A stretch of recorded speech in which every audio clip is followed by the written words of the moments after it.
با مقصد ارجگذاری به تاریخ پرافتخار و آموزش عمیق و همه‌جانبه کارنامه‌های شایسته نیاگان ملت تاجیک، تقویت حس خودآگاهی و خودشناسی ملی، احیای حافظه تاریخی و شناخت بیشتر نقش ملت کهن‌بنیاد و فرهنگسالار تاجیک در رشد تمدن انسانیت تحت سرپرستی پرزیدنت جمهوری تاجیکستان در سال 2023 با افتخار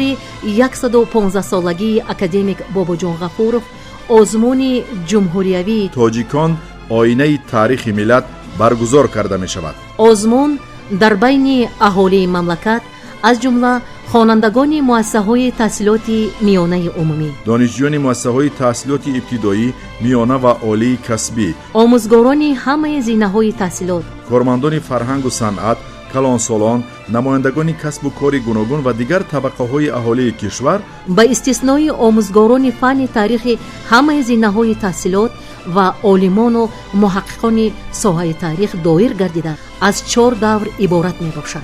دور یکم ماه فوریه در مؤسسه‌های تعلیمی و تشکیلات و مؤسسه‌های مقامات خوداداره‌کنی شهرک و دهات. دور دوم ماه ایون در مرکز شهر و ناحیه‌ها با استثنای شهر دوشنبه. دور سوم نیمه دوم ماه سپتامبر در مرکزهای ولایت مختار کوهستان بدخشان، ولایت‌های سوغد و ختلان، شهر دوشنبه و شهر و ناحیه‌های تابع جمهوری. دور چهارم نیمه یکم ماه دکبر برای غالبان جای‌های یکم، دوم و سوم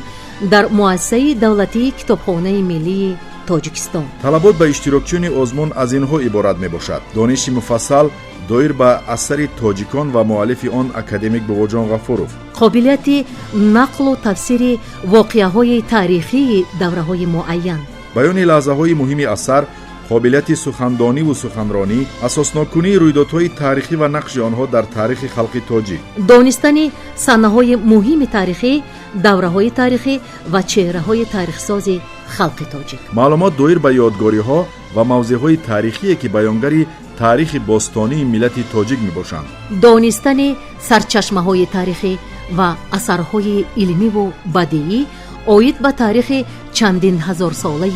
ملت تاجیک. برای معلومات مفصل با وزارت معارف و علم جمهوری تاجیکستان با تلفن‌های 904 29 22 66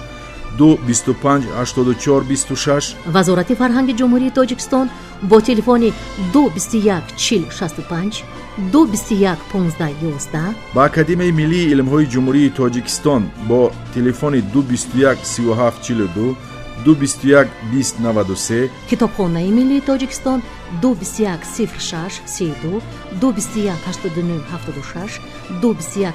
02 76 مراجعت نمایید. معلومات مفصل را در سامانه‌های پرزیدنت جمهوری تاجیکستان، اجنسی ملی اطلاعاتی تاجیکستان خاور، وزارت معارف و علم جمهوری تاجیکستان، وزارت فرهنگ، اکادمی ملی علم‌های تاجیکستان و کتابخانه ملی تاجیکستان پیدا خواهید کرد.